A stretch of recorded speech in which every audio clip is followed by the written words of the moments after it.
Shalom, que l'Éternel vous bénisse tous. Je suis heureux de vous retrouver aujourd'hui pour une nouvelle étude qui s'intitule « Le Seigneur cherche la droiture de son épouse ». C'est une étude importante qui, je l'espère, va nous faire réfléchir. Mais avant de commencer, je voudrais vous donner quelques petites informations.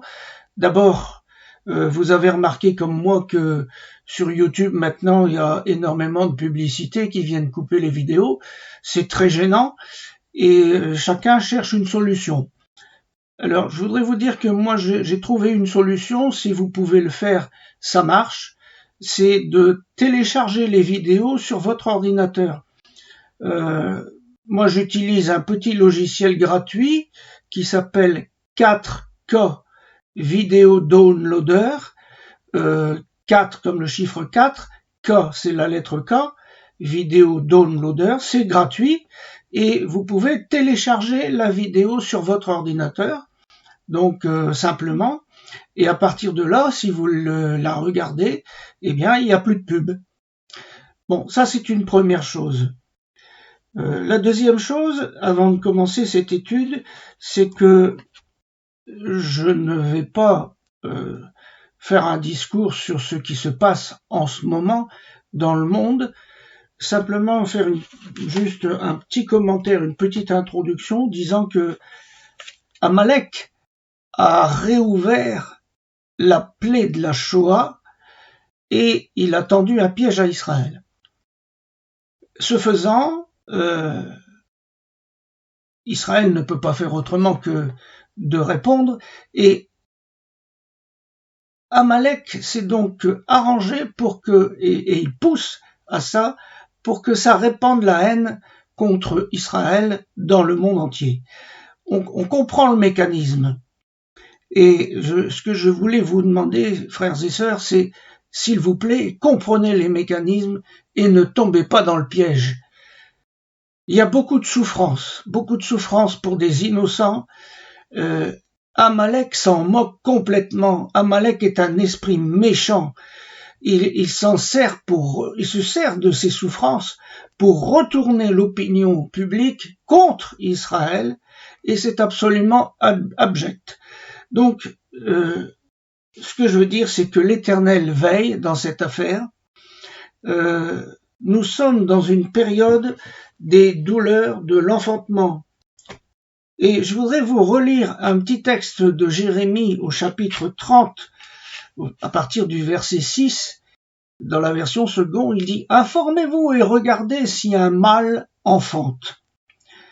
Pourquoi vois-je tous les hommes les mains sur leurs reins, comme une femme au travail? Pourquoi tous les visages sont-ils devenus pâles? Malheur, car ce jour est grand. Il n'y en a pas eu de semblable, c'est un temps d'angoisse pour Jacob. Mais il en sera délivré. En ce jour-là, dit l'Éternel des armées, je briserai son joug de dessus son cou.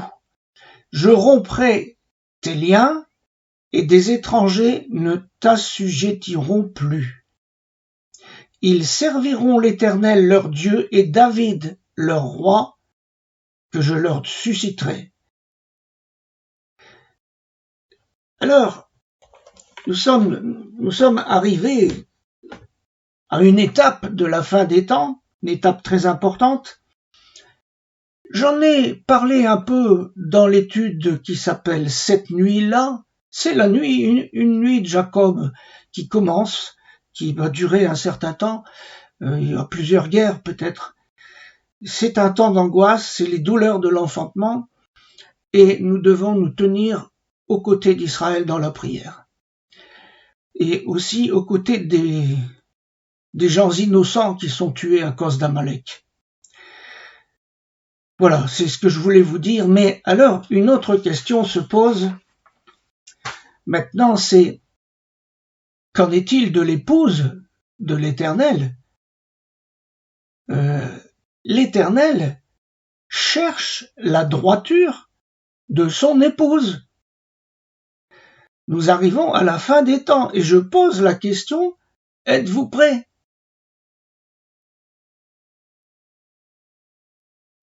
Alors, c'est une étude qui va reprendre certaines choses que j'ai déjà dites, mais bon, c'est le travail d'un enseignant de se répéter, vous le savez.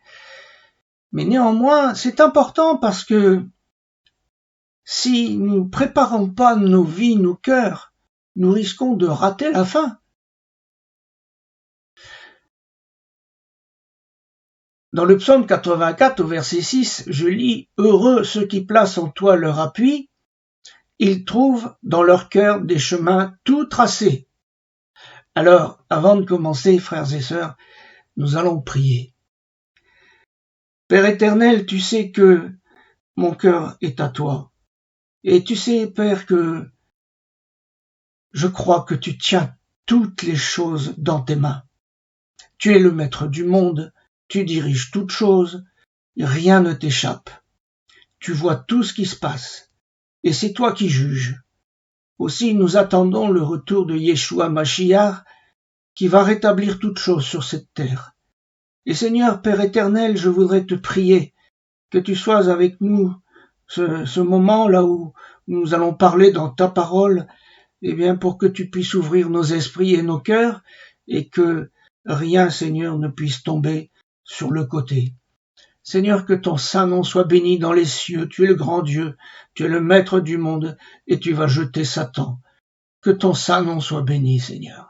Amen. Voyez-vous, la droiture. Le Seigneur cherche la droiture de son épouse. La droiture, c'est un sujet important à comprendre, parce que toutes les personnes qui se réfèrent à l'Éternel doivent être droites. J'ai déjà abordé ce sujet, mais je voudrais d'abord vous parler du sens des mots. Je suis d'abord allé voir dans le dictionnaire Larousse.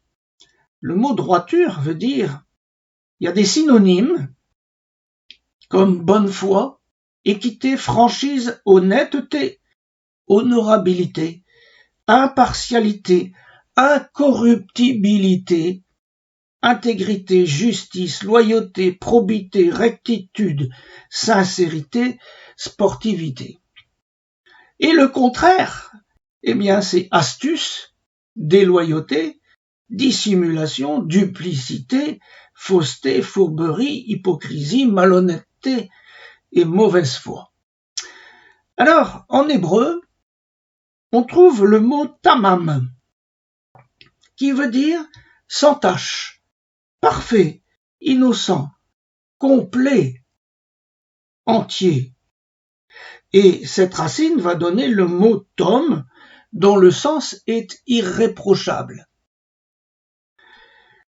C'est ce qu'était Noé. C'est aussi une partie de la cuirasse du grand prêtre. Ce qu'on appelle la cuirasse du grand prêtre, c'est les toumim, le pectoral, toumim. Le deuxième mot en hébreu, c'est yachar, être lisse, droit, vrai, vérité, équitable, convenable. Après, vous avez zahak, être brillant, propre, pur, innocent. Ensuite, on trouve le mot tzedek, qui veut dire droiture, justesse, équitable, vertueux, juste. La racine va donner le mot tzedaka, qui est la droiture, la justice, l'honnêteté. Et puis enfin, vous avez shafat, qui veut dire juger, gouverner, justifier, et qui va donner le mot mishpat, qui est une ordonnance, une loi. Donc, on a évoqué ces deux mots déjà dans d'autres études, la tzedaka et le mishpat, qui sont la base du trône de l'Éternel. Je vous rappelle le psaume 97, versets 1 et 2, Yodévavé règne. La terre exulte, Les îles nombreuses se réjouissent, la nuée, le brouillard autour de lui, la justice tzedaka, le jugement mishpat, à l'assise de son trône. Alors, avant de commencer vraiment cette étude, faisons quelques petites remarques. La première remarque importante qu'on peut faire, c'est que le trône de l'Éternel n'a pas changé et ne changera jamais.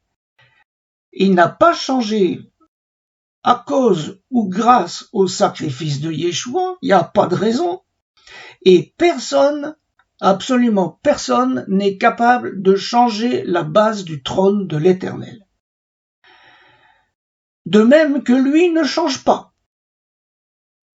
Ça signifie que ce qu'il aimait dans ce qu'on appelle l'Ancien Testament, il l'aime toujours. Et ce qu'il n'aimait pas, il ne l'aime toujours pas. Il n'y a pas de raison. Yeshua est assis à la droite du Père maintenant.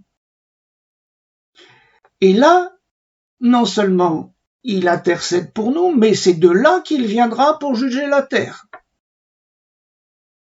Dans Romains 8, 34, il est dit, Christ est mort, bien plus, il est ressuscité, il est à la droite d'Élohim, et il intercède pour nous. Bon. Il y a une autre question importante qu'il faut que j'aborde, que je réaborde, parce que je l'ai déjà fait, mais je pense que j'ai sur mon cœur de le refaire, en partie au moins, c'est la question du salut. Ça a toujours été un sujet complexe dans la tête des gens. Un jour, un serviteur de Dieu disait que les chrétiens se divisaient en deux camps. Il y avait ceux qui croient qu'on ne peut pas perdre son salut, et puis ceux qui croient le contraire. Et il ajoutait que c'était impossible de les départager, parce qu'il y avait autant de versets en pour que contre. Alors, ça c'est un peu spécial quand même, parce que le Seigneur ne nous laisse pas comme ça dans le brouillard. Et la parole de Dieu ne peut pas se contredire. Donc, le problème, c'est juste une question de compréhension et de traduction. C'est pourquoi il faut faire un effort pour comprendre les Écritures, pour voir si les enseignements que nous avons reçus dans les églises, souvent, depuis des années, est-ce que ce sont des enseignements qui sont complètement justes ou pas?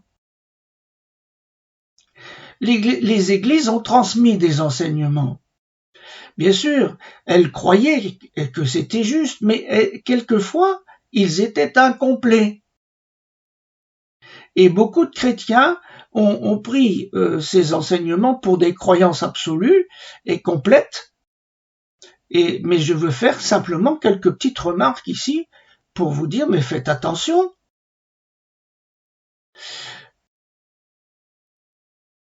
En plus, je vais vous dire, l'expression « perdre son salut » est mal choisie.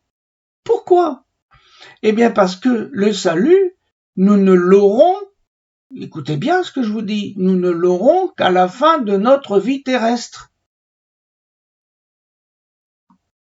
Pour le moment, nous ne l'avons que par la foi. Donc, on ne peut pas perdre le salut qu'on n'a pas encore. Mais il faut réfléchir à cette question. Pour illustrer le propos, par exemple, on est habitué à lire le verset suivant, 1 Corinthiens 1, 18. Car la prédication de la croix est une folie pour ceux qui périssent. Mais pour nous qui sommes sauvés, elle est une puissance de Dieu. Vous voyez cette traduction? Dit pour nous qui sommes sauvés, comme si c'était fait. Mais il faut aller voir la traduction, la vraie traduction.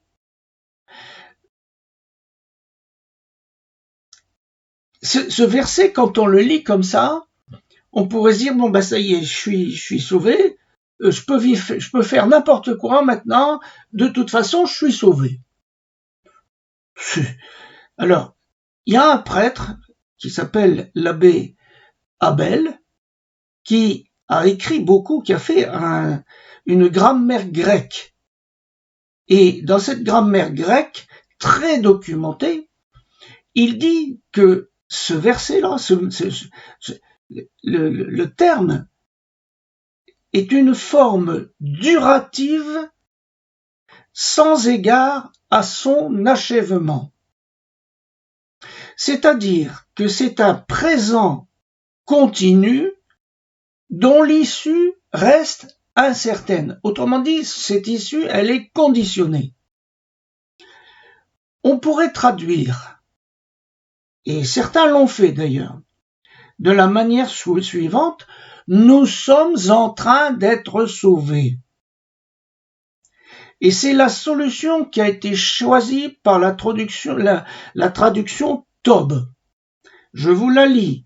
1 Corinthiens 1,18. Le langage de la croix, en effet, est une folie pour ceux qui se perdent, mais pour ceux qui sont en train d'être sauvés, pour nous, il est puissance de Dieu. Nous sommes en train d'être sauvés. Et la traduction anglaise le dit bien aussi, puisqu'elle prend la forme ing. Who are being saved. Je parle pas très bien l'anglais, excusez-moi. Et puis, la nouvelle traduction second dit cette fois: en effet, la parole de la croix est folie pour ceux qui vont à leur perte, mais pour nous qui sommes sur la voie du salut, elle est puissance de Dieu. Donc vous voyez, il y a quelque chose là qu'il faut vraiment étudier, vraiment faire attention. Moi je dis pas ça pour vous embêter, hein. Je dis ça parce que c'est sérieux. Et puis, on va continuer parce que on peut se poser une autre question. Qu'est-ce que ça veut dire de travailler à son salut? Enfin, si on a son salut, pourquoi est-ce qu'il faut encore travailler à son salut? Vous comprenez? Dans Romains 8, 24, on lit: car c'est en espérance que nous sommes sauvés. Or, l'espérance qu'on ne voit plus qu'on voit n'est plus espérance. Ce qu'on voit, peut-on encore l'espérer? Vous voyez, c'est bien en espérance qu'on est sauvé. Ça veut dire que nous aurons, je le redis, le salut qu'au jour de notre mort. Nous allons tous mourir. Alors, si nous sommes sauvés, Yeshua nous accueillera dans sa maison. Mais en attendant, nous avons le salut par la foi. Et à condition de toujours tenir la main de Yeshua. C'est pas lui qui va nous faire tomber de sa main. Non, nul ne les ravira de ma main. Ça peut être nous qui décidons un jour, moi je veux sortir de ta main parce que j'ai envie de faire autre chose. Je vais continuer. L'épître aux Éphésiens parle du casque du salut. Mais je vous lis Éphésiens 6, 17. Prenez aussi le casque du salut et l'épée de l'esprit qui est la parole de Dieu. D'accord. Mais allez voir 1 Thessaloniciens 5, 8. Et là on dit: mais pour nous qui sommes du jour, soyons sobres, ayant revêtu la cuirasse de la foi et de la charité, et ayant pour casque l'espérance du salut. Donc vous voyez que le casque, c'est l'espérance du salut. Et les Écritures nous enseignent que nous devons travailler à notre salut. C'est bizarre comme expression, non? C'est dans Philippiens 2,12. Ainsi, mes bien-aimés, comme vous avez toujours obéi, travaillez à votre salut avec crainte et tremblement, non seulement comme en ma présence, mais bien plus encore maintenant que je suis absent. Connaissez-vous, frères et sœurs, un employeur qui paye à l'avance? Vous en connaissez-vous? Moi, j'en ai jamais rencontré. La façon de faire, c'est de passer un contrat qui stipule que si vous faites votre travail, vous serez payé à la fin du mois. Et de même, le Seigneur nous donnera le salut qu'à la fin de notre parcours sur terre. Maintenant, la comparaison s'arrête là parce que le salut est gratuit. Alors, qu'est-ce qu'il faut comprendre?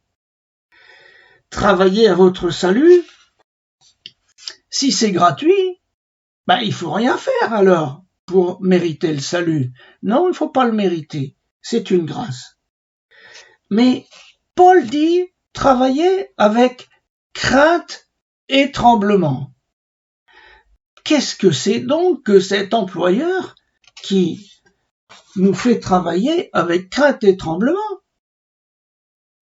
Et le travail en question consiste à conserver sa vie propre, à apprendre tous les jours à aimer le Seigneur et son prochain, à marcher dans un chemin de sanctification.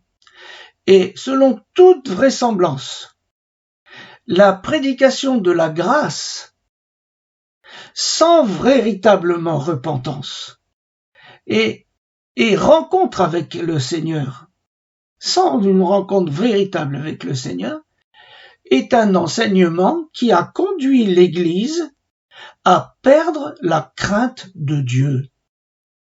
Je n'arrête pas de dire que lorsqu'on voit les témoignages des nouveaux baptisés, il n'y a plus de repentance. Et on leur dit, vous êtes sauvés.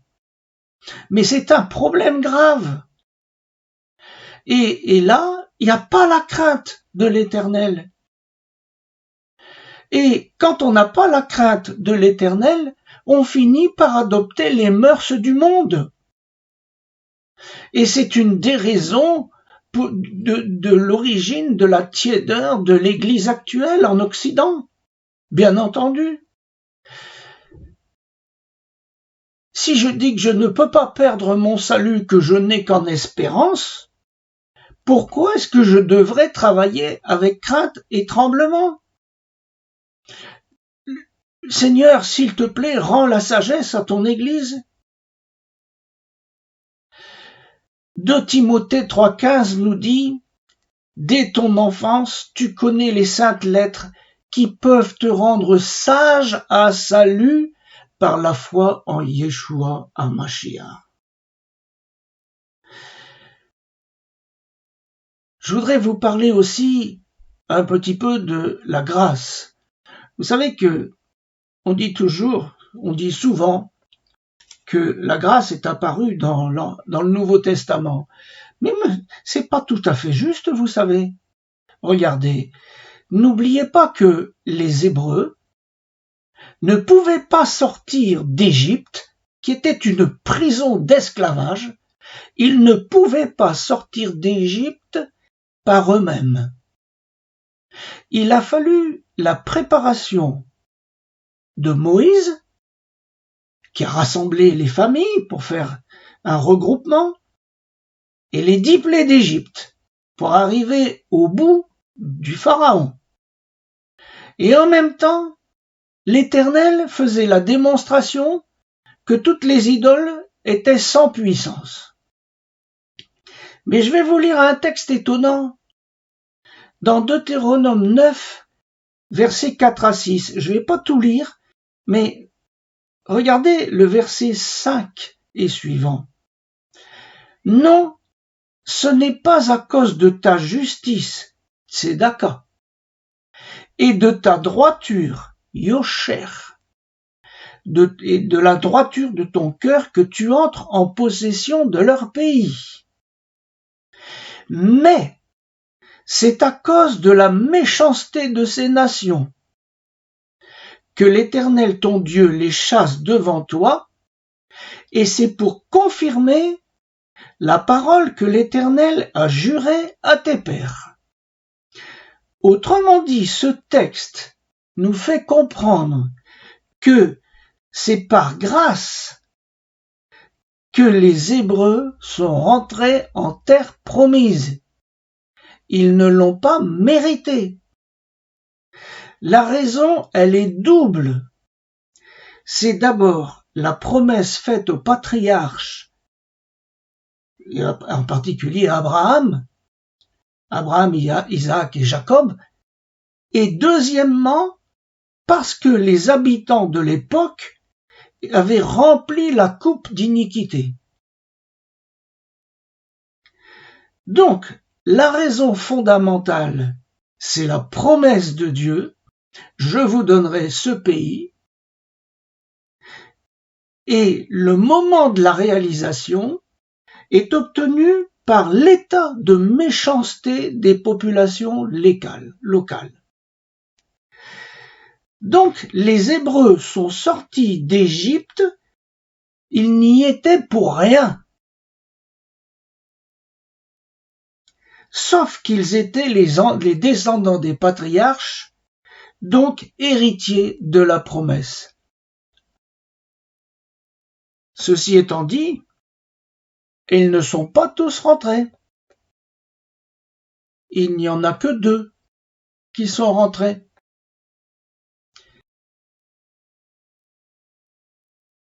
Alors, on va continuer la réflexion en parlant de la cuirasse de justice. Éphésiens 6, versets 14 à 17 nous dit « Tenez donc ferme, ayez à vos reins la vérité pour ceinture, revêtez la cuirasse de justice. » 1 Thessaloniciens 5.8 nous dit « Mais nous qui sommes du jour, soyons sobres, ayant revêtu la cuirasse de la foi et de la charité, et ayant pour casque l'espérance du salut. » On a lu ce texte tout à l'heure. Alors, une cuirasse, frères et sœurs, c'est pour nous protéger. Elle doit couvrir toutes les parties du corps, toutes les parties vitales, en tout cas. Mais si elle comporte un défaut, c'est une faiblesse. Et c'est par là que l'ennemi va attaquer. C'est comme ça que le roi Akab a été tué. Je vous relis 2 Chroniques 18, 33. Alors un homme tira de son arc au hasard. C'est curieux, les hasards. Et frappa le roi d'Israël au défaut de la cuirasse. Le roi dit à celui qui dirigeait son char, « Tourne et fais-moi sortir du champ de la bataille, car je suis blessé. » Et il est mort comme ça. Il est mort à cause du défaut de la cuirasse. Et le malin cherche dans nos vies, frères et sœurs, le défaut de la cuirasse, et s'il peut nous tuer, il nous tuera. Il connaît nos faiblesses. Il rôde autour de nous. Il nous examine. Il cherche nos faiblesses, nos points faibles, il les connaît. Et si nous tombons dans un panneau, tac, il est là. Il lance des pièges. Par exemple, combien de fois, à la caisse d'un magasin, la caissière nous rend trop de monnaie ou ne compte pas un article. Hop, c'est passé comme ça. Ou applique un prix trop bas. Mais dites-moi, frères et sœurs, si vous l'avez vu, et si vous ne dites rien, mais ça y est, vous êtes piégé. Il a fait un trou dans la cuirasse. Il a obtenu un droit sur vous. C'est tout bête, mais c'est tellement fréquent.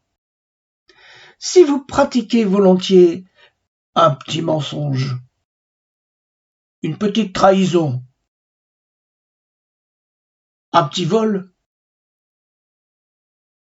un petit oubli dans la déclaration d'impôt, un petit secret que vous racontez tout partout, une petite manipulation, tout ça va donner des droits au malin.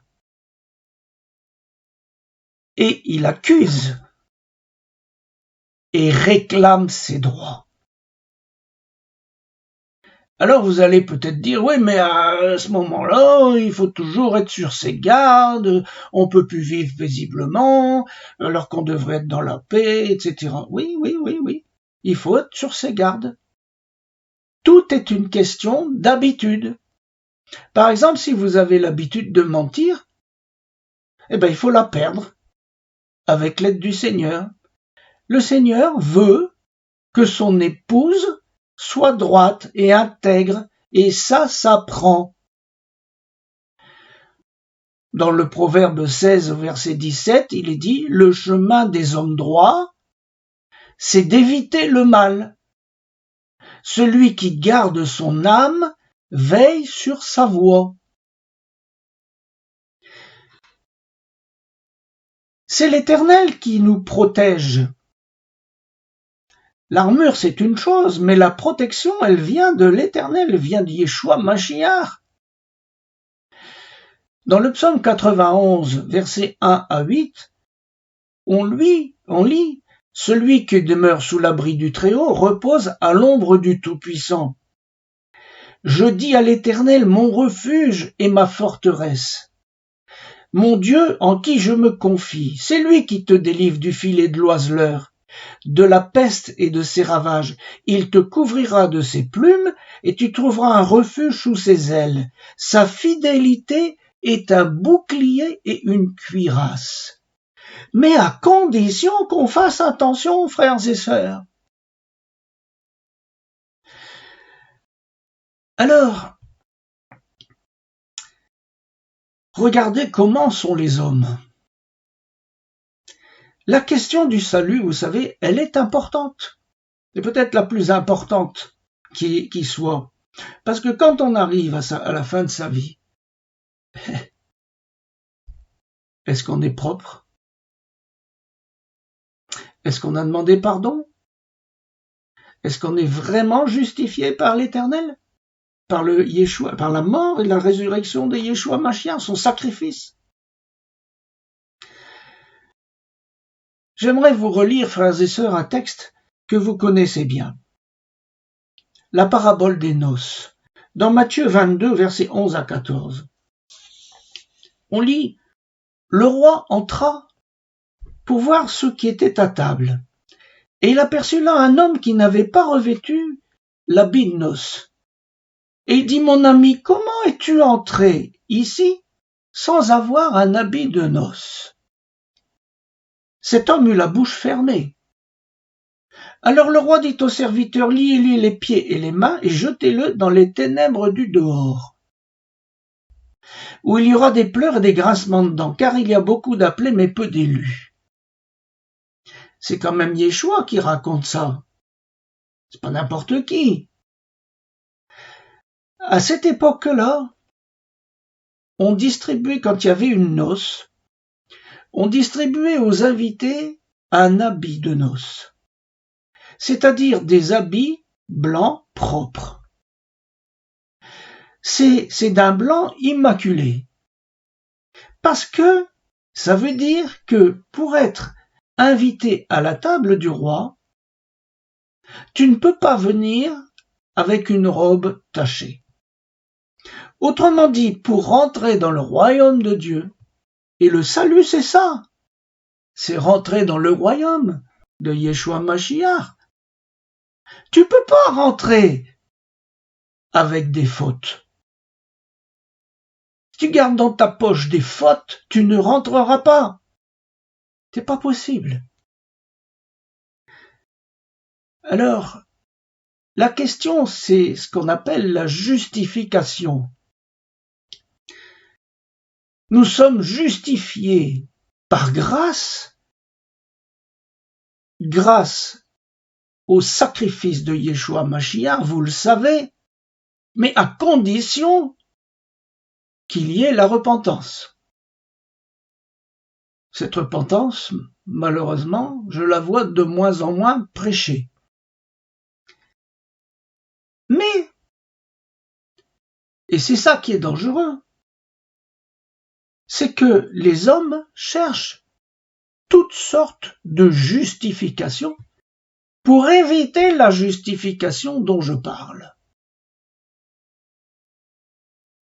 N'oubliez jamais, mais je le dis, je le répète encore une fois, que le baptême, c'est l'engagement d'une bonne conscience envers Dieu.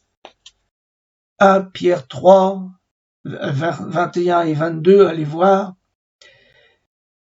J'ai souvent expliqué que l'Éternel a accepté de nous donner son Saint-Esprit qui vient habiter en nous à condition que l'intérieur, que nous soyons propres. S'il n'y a pas eu une véritable repentance, je suis désolé, il n'y a pas eu de nettoyage. Nous sommes devenus le temple du Saint-Esprit. C'est dit 3 fois dans la parole de Dieu. Alors, si nous continuons, admettons que nous nous soyons repentis, admettons que nous ayons pris le baptême, un vrai baptême, mais si nous recommençons à pécher, sans repentance, mais je vais vous donner une image. C'est exactement comme si vous aviez invité un personnage très important chez vous, vous avez nettoyé la maison. Moi, je sais que quand on reçoit des gens à la maison, mon épouse, elle nettoie la maison de pied en cap. Et ça prend toute une journée, voire 2 jours. C'est comme ça. Donc, c'est propre. On a nettoyé. L'invité rentre. Il est heureux de rentrer. Il dit « Oh, c'est propre ici ». Et puis tout d'un coup, vous vous mettez à jeter des ordures sur sa tête. C'est ça, péché.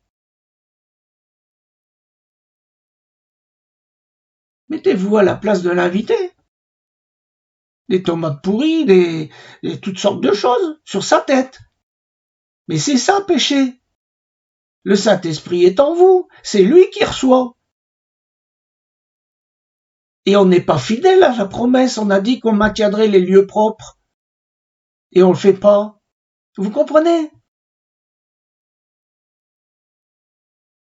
Je voudrais vous rappeler ce qui s'est produit dans le livre des Nombres, au chapitre 12, verset 14. À un moment donné, vous savez que la sœur de Moïse s'est rebellée contre Moïse.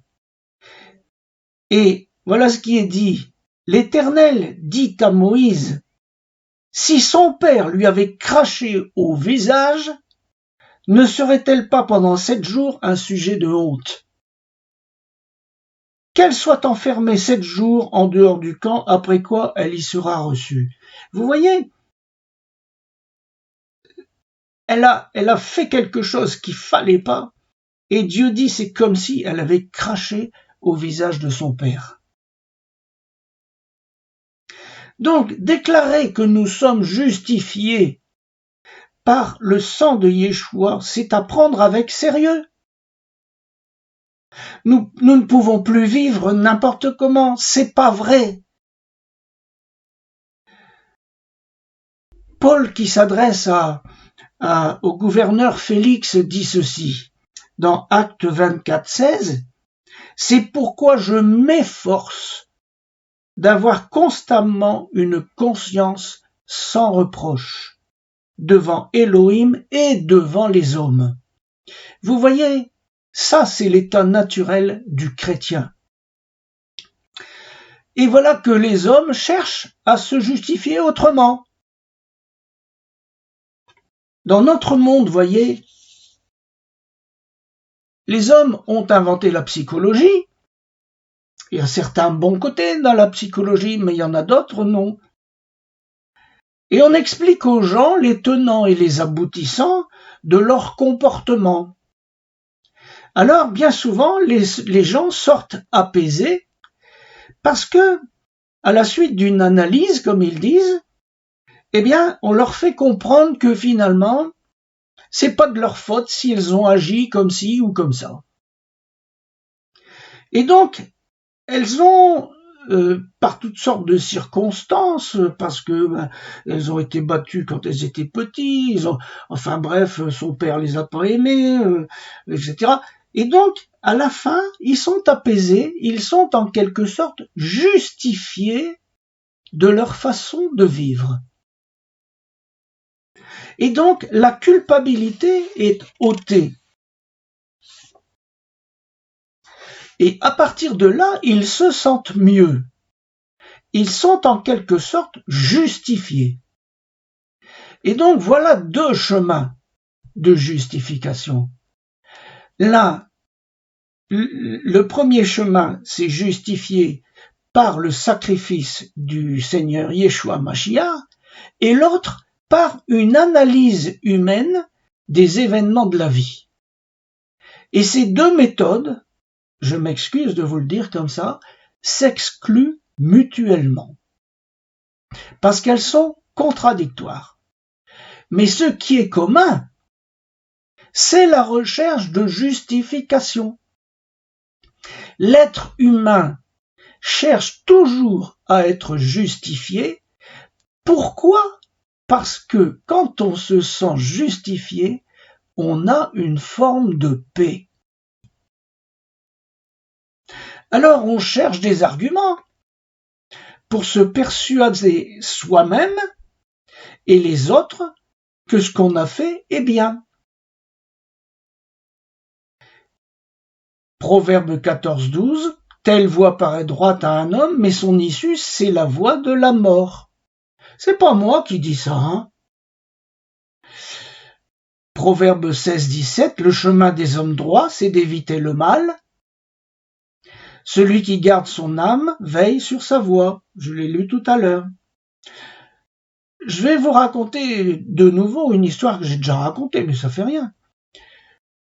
Un jour, on a vu un responsable, un pasteur, qui, pour faire admettre son choix, a mis la pression sur l'Église d'une manière éhontée, au point qu'une sœur m'avait téléphoné en disant « Daniel, je sais que ça n'est pas de Dieu, mais je n'ose pas dire non. »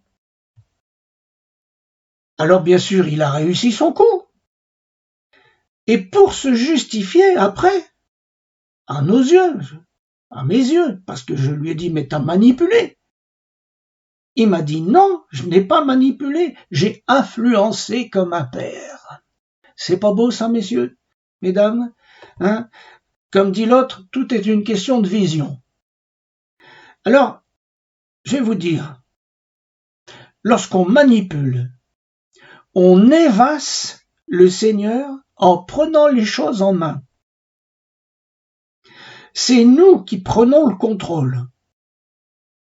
On n'écoute plus les murmures de l'esprit. Dans les deux cas, c'est de prendre en main la destinée et d'empêcher, quand on manipule, on empêche l'Esprit Saint d'agir. Alors, on a vu deux modes de justification. Quelle est la bonne justification ? Au fond, ce qui est important dans cette réflexion, parce que ce que j'essaye de faire, c'est simplement d'essayer de nous faire réfléchir, je réfléchis en même temps que vous. La question, au fond, est la suivante. Est-ce que la crainte d'Élohim est présente ou non dans nos vies ? Je dis pas la peur, hein, je dis la crainte révérentielle. Vous voyez, le Rav Ben Chetrit explique que on ne peut pas vendre ce qu'on n'a pas en stock. ça c'est vrai, c'est une évidence. Mais si une autorité spirituelle n'a pas la crainte de l'Éternel, il ne pourra pas la communiquer, la faire passer. C'est pas possible, il l'a pas en stock. Il l'a pas compris, il l'a pas reçu. Et c'est comme ça que le Rav Ben Chetrit dit, un homme tordu, le tordu génère le tordu, et le droit génère le droit. Mais oui, c'est évident. Et il ajoute, et je suis d'accord avec lui, il ajoute que si le responsable d'une communauté n'a pas la crainte de l'Éternel, mais sauvez-vous! Il vaut mieux se sauver, et c'est ce que j'ai fait moi, c'est ce que nous avons fait.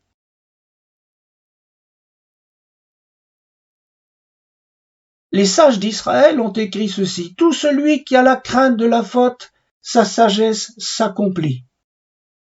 Tout celui dont la sagesse passe avant la crainte de la faute, sa sagesse ne s'accomplit pas. Réfléchissez. Parce que, en fait, cette parole-là, c'est une interprétation du psaume 111 au verset 10. La crainte de l'Éternel est le commencement de la sagesse. Il faut d'abord la crainte avant d'être sage. Tous ceux qui l'observent ont une raison saine. Sa gloire subsiste à jamais. Ça veut dire que celui qui craint de fauter devant l'Éternel, il surveille sa voie. Eh bien, il va étudier les Écritures pour comprendre les Écritures et savoir ce qui est bon ou mauvais. Et pour savoir s'il a la crainte au fond de lui, de l'Éternel, s'il a le respect de l'Éternel et de ses Écritures. Il va donc, s'il étudie, acquérir une maturité de la connaissance de ce qu'est le péché. Et donc, il va agir en conséquence et il devient sage. Il a une raison saine. Celui qui n'a pas la crainte de fauter, qui vit n'importe comment en disant de toute façon Dieu va me sauver, Dieu m'aime, Dieu, j'ai donné ma vie au Seigneur, c'est fait, voilà, tac, allez, continue, fais ce que tu veux. Tu vas voir à la fin. Celui qui n'a pas la crainte de fauter se croit sage. Et il adapte son comportement à cette sagesse qu'il croit avoir. Il trouvera toujours à se justifier. Et il aura une fausse paix. Et le problème, frères et sœurs, c'est que l'Éternel voit au fond des cœurs. Lui, il voit la vérité. Et oui. Et quand la droiture n'est plus là, je vais vous dire, quand la droiture n'est plus là, attention. N'oubliez pas que déjà Ésaïe, dans Ésaïe 59, il est écrit « Ce sont vos péchés qui vous cachent sa face et l'empêchent de vous écouter. » C'est grave. On a beau être chrétien, baptisé, tout ce que vous voulez, si on vit dans le péché, ce sont vos péchés qui vous cachent sa face et vous empêchent et l'empêchent de vous écouter. Alors, on constate que dans ces cas-là, les gens trouvent toujours à se justifier, comme je vous l'ai expliqué. Mais quand leurs actions sont mauvaises comme ça et qu'ils se trouvent à se justifier, ils ne se rendent pas compte qu'il y a un mur qui s'est construit entre Dieu et eux, et qu'à partir de là, s'ils entendent encore des voix qui leur parlent, eh bien ce sont des esprits familiers ou des esprits de divination.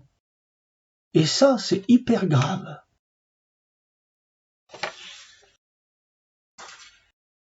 La crainte de fauter est indispensable.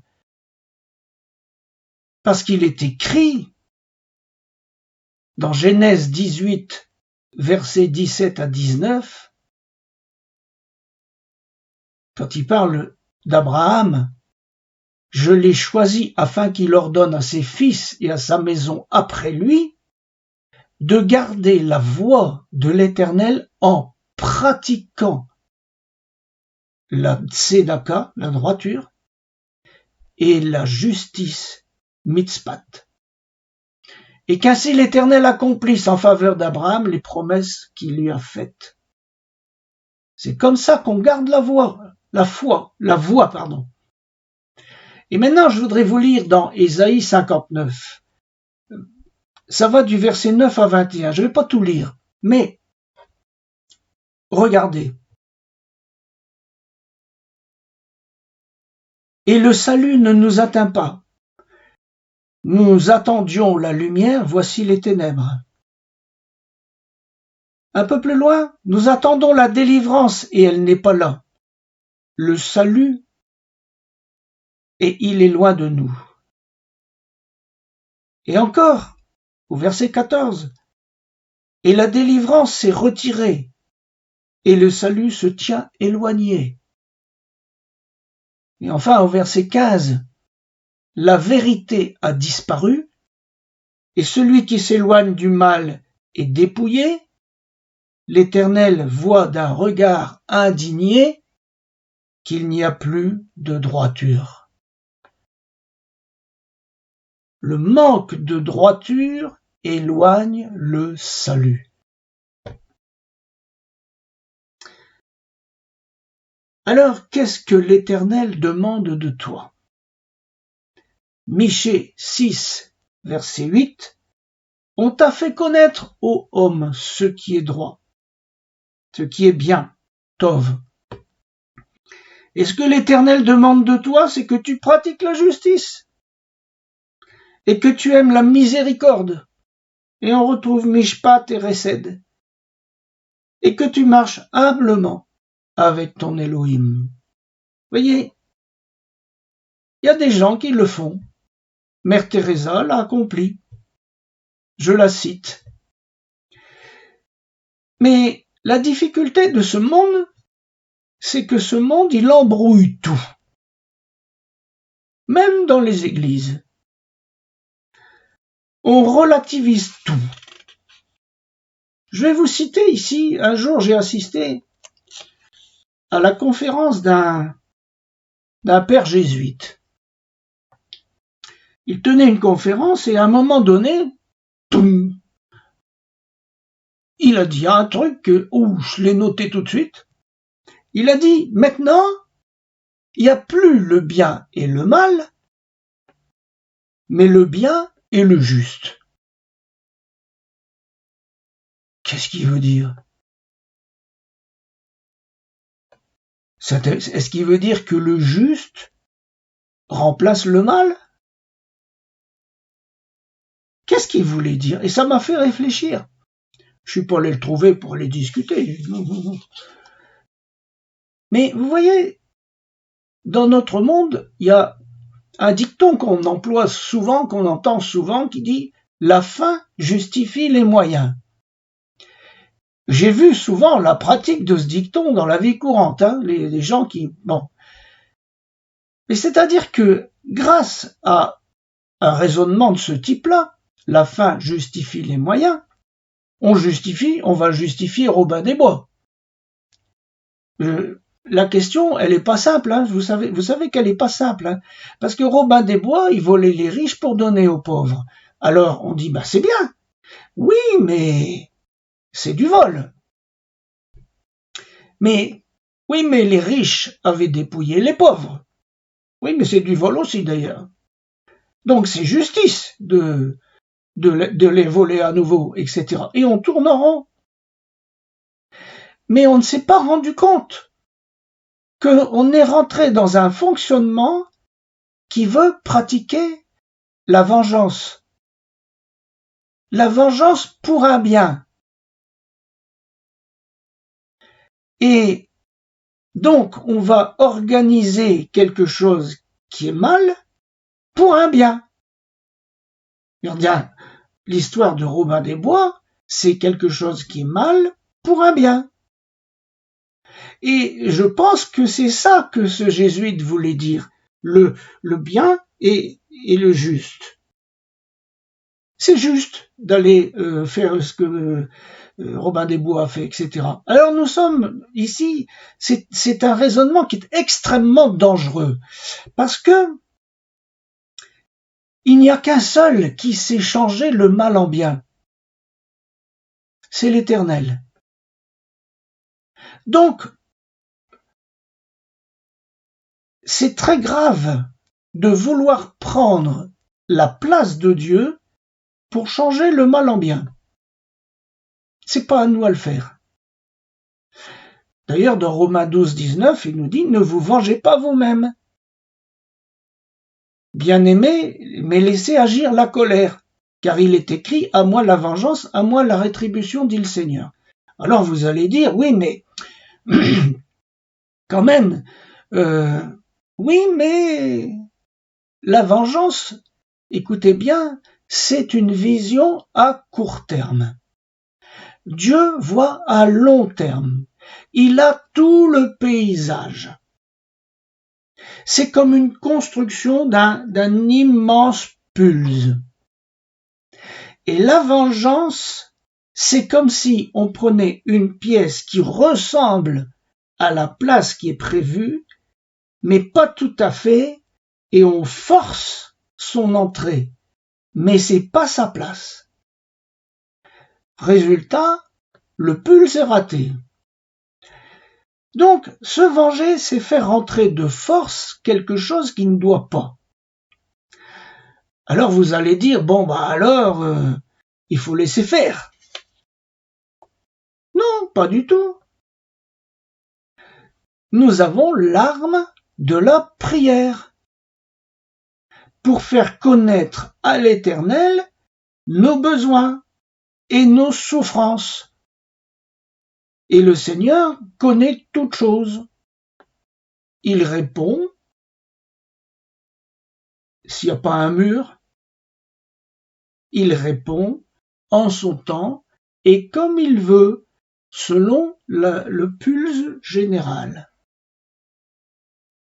Je vais vous raconter une histoire. Une histoire vraie, bien sûr. Un jour, une amie devait rendre son appartement.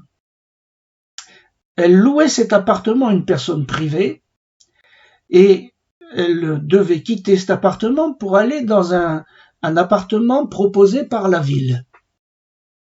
Donc moins cher, etc. Donc il y a eu l'état des lieux. Et le propriétaire est venu avec un huissier qui était son ami et qui franchement était un peu véreux. Bref. Et là, cette dame, elle était un peu naïve.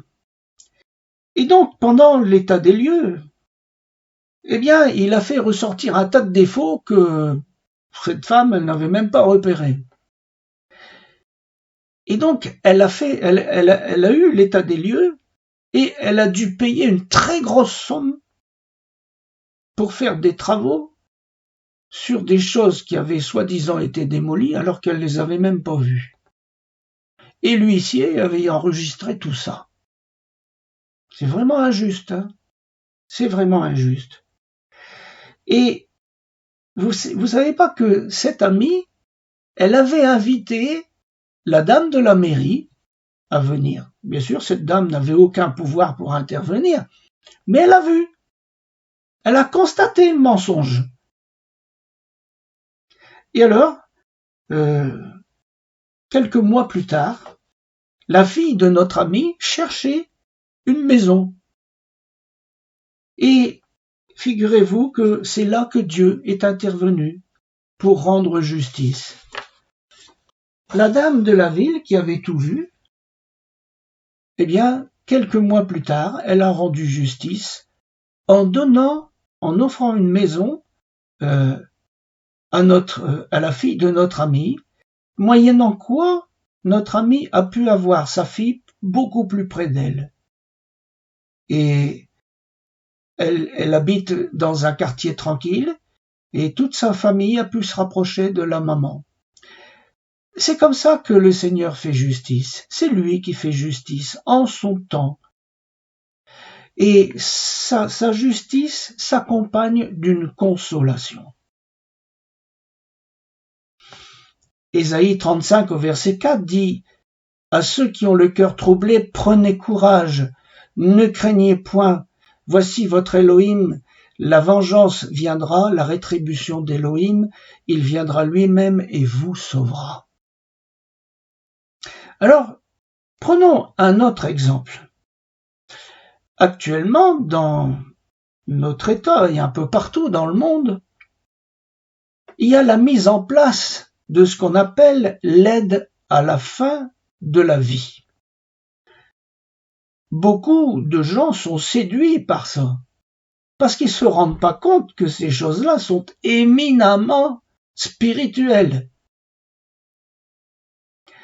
Rien que le titre déjà, l'aide à la fin de vie. On va vous aider, par amour bien sûr, on va vous rendre service en vous éliminant. Un des buts, évidemment, c'est d'éviter la souffrance. Et je comprends. Quand tout est désespéré, quand on est arrivé au bout de sa maladie, etc., qu'il n'y a pas de miracle, une énorme souffrance, on se dit, bon, c'est la solution.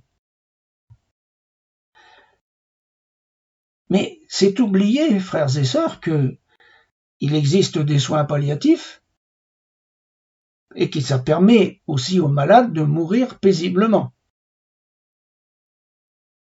Mais la mort par injection létale, c'est un grand sujet de discussion, de réflexion, vous savez.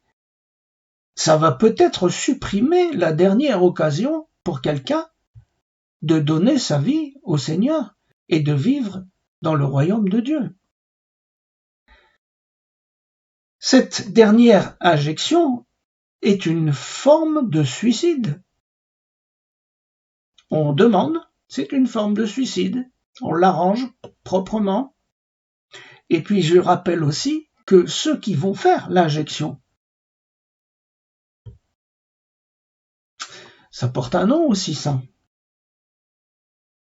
Qu'en est-il du salut de ceux qui font ça? Alors je ne vais pas rentrer dans le débat, mais voyez comme la chose est habillée. La mise à mort est présentée comme un acte d'amour. Et ceux qui ont pour vocation de soigner vont être amenés à tuer. Bon. Alors, on va continuer notre étude. Proverbe 11, verset 30. Le fruit du juste est un arbre de vie, et le sage s'empare des âmes. Quand le Seigneur choisit un homme ou une femme pour être une autorité spirituelle ou une autorité civile, une autorité, eh bien, le Seigneur attend que cette personne soit droite et juste. Le peuple, tout le peuple, attend la même chose. Regardez, 2 Samuel 8,15. David régna sur Israël, il faisait droit et justice à tout son peuple. Voilà David. C'est pareil dans 2 Chroniques 9,8.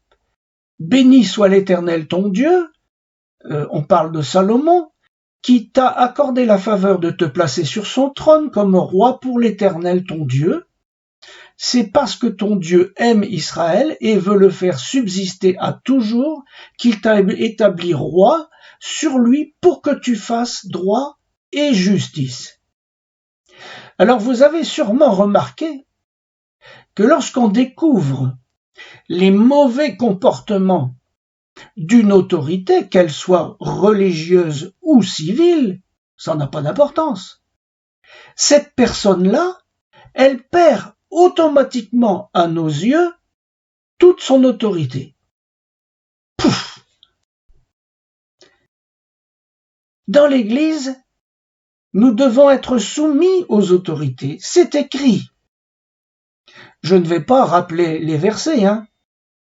Tite 3.1 rappelle-leur d'être soumis aux magistrats et aux autorités. Dans 1 Pierre 5.5, de même, vous qui êtes jeunes, soyez soumis aux anciens. Donc, je ne vais pas mettre en question cela. Mais, souvenez-vous du comportement de David par rapport à Saül. Saül était l'autorité. Et le roi Saül était devenu méchant, jaloux de David, etc. Vous connaissez l'histoire? Eh bien, David a été contraint de chercher sa protection ailleurs. Pourquoi je vous dis ça? Parce qu'on a connu des autorités qui étaient tellement odieuses, des comportements très douteux, que je ne vois pas, mais vraiment je ne vois pas comment j'aurais pu me placer sous la protection de ces gens-là. Comme on dit, c'est un parapluie troué, il n'y avait même plus que les baleines. Donc, là, ça pose un gros problème, vous savez. Ça pose un gros problème parce que je n'ai jamais confié ma protection spirituelle à un autre que le Seigneur lui-même. Dans le psaume 37, versets 37 à 40, on dit « Observe celui qui est intègre et regarde celui qui est droit, car il y a une postérité pour l'homme de paix. Mais les rebelles sont tous anéantis. La postérité des méchants est retranchée. Le salut des justes vient de l'Éternel. Il est leur protecteur au temps de la détresse. » C'est l'Éternel, c'est Yeshua Mashiach qui nous protège. Et ça dépend de notre droiture. Et je respecte les autorités spirituelles, si elles sont établies par le Seigneur, bien sûr. Mais il faut leur laisser le droit d'exister, le droit de, même si elles font n'importe quoi, moi je les laisse. C'est au Seigneur à les juger, mais moi je ne vais pas chercher ma protection chez eux. Pensez que la protection spirituelle, et vous savez que dans certains milieux, on essaye de nous faire croire que la couverture spirituelle, si on quitte la couverture spirituelle des autorités, alors il va nous arriver des trucs. Mais c'est pas vrai. C'est même dangereux. Vous vous rendez compte? C'est au Seigneur qu'on doit confier sa protection, pas à un homme. Alors je vais pas combattre les autorités, c'est pas mon travail, mais je rappelle quand même, dans 2 Timothée 3, versets 1 à 5, je vais pas tout lire. Sache que dans les derniers jours, vous vous rappelez, ayant l'apparence de la piété, mais reniant ce qui en fait la force, éloigne-toi de ces hommes-là. On a le droit de s'éloigner des tordus. Même les tordus qui ont une autorité spirituelle. Ceci étant dit, la prière est le soutien de beaucoup de chrétiens et des chrétiens consacrés. C'est une grande aide pour notre protection, bien sûr. Je remercie tous les frères et sœurs qui prient pour nous. Je les remercie du fond du cœur. Mais enfin, quand une autorité est droite, on n'a aucun mal à se soumettre, parce que la confiance est forte. Mais la protection, c'est l'Éternel qui nous la donne, à condition qu'il n'y ait pas un trou dans la cuirasse. Alors, on avance. il y a des personnes qui sont placées à des positions élevées, eh bien, elles doivent tendre à être irréprochables. Sinon, elles deviennent des pierres d'achoppement. Et quand elles deviennent des pierres d'achoppement, elles introduisent la malédiction et dégoûtent les gens du Seigneur lui-même. Parce que un serviteur de Dieu ou une servante de Dieu est censé représenter le Seigneur. Vous vous rendez compte? Ça signifie qu'une multitude de gens ont été perdus par la faute, par le manque de droiture et d'amour, évidemment. Le manque de droiture et de justice est une iniquité très grave. Elle entraîne des personnes à se perdre. Des personnes qui sont écœurées, qui se retirent dans l'amertume et qui vont errer, qui s'isolent, cherchent de communauté en communauté, mais qui est droit? Le Seigneur dit dans Matthieu 7, 23, « Alors je leur dirai ouvertement, je ne vous ai jamais connus. Retirez-vous de moi, vous qui commettez l'iniquité. » Mais je rassure ceux qui cherchent la droiture, ceux qui la cherchent. Il est dit dans Matthieu 5, 6, « Heureux ceux qui ont faim et soif de justice, car ils seront rassasiés. » Ils seront rassasiés dans le monde qui vient. Dans le Proverbe 12, 26, le juste montre à son ami la bonne voie, mais la voie des méchants les égare. Rappelons également la doctrine de Bilam, qui consistait à envoyer les filles de Moab pour que les fils d'Israël se livrent à la débauche et qui sacrifient à leur Dieu. À cause de cette faute, il y a eu 24 000 morts. Seigneur, en ce qui concerne les membres de l'Église,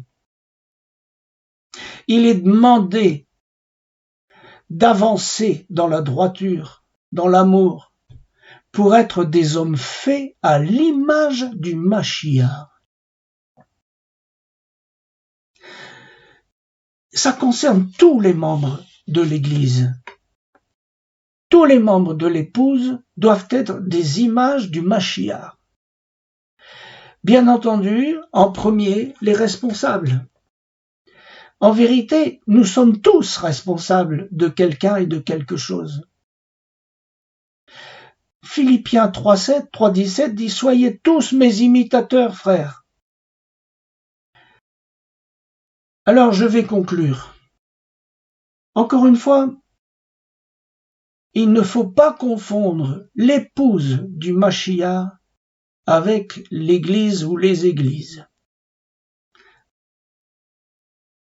Je rappelle que le mot église vient du grec ecclésia, qui veut dire une réunion de citoyens appelés de leur maison dans un endroit public, une assemblée.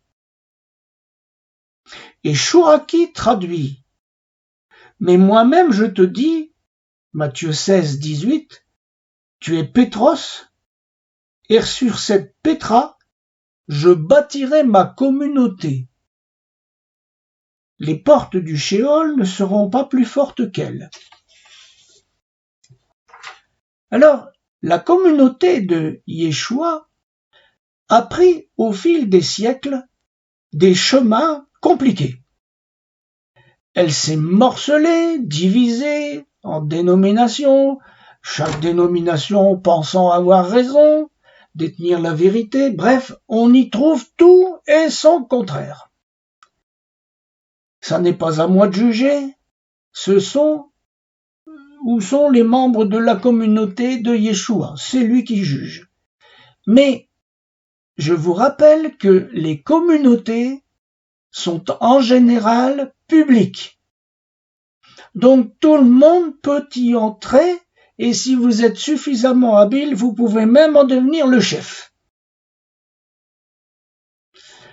En réalité, l'épouse est constituée de personnes qui sont en relation intime avec l'époux.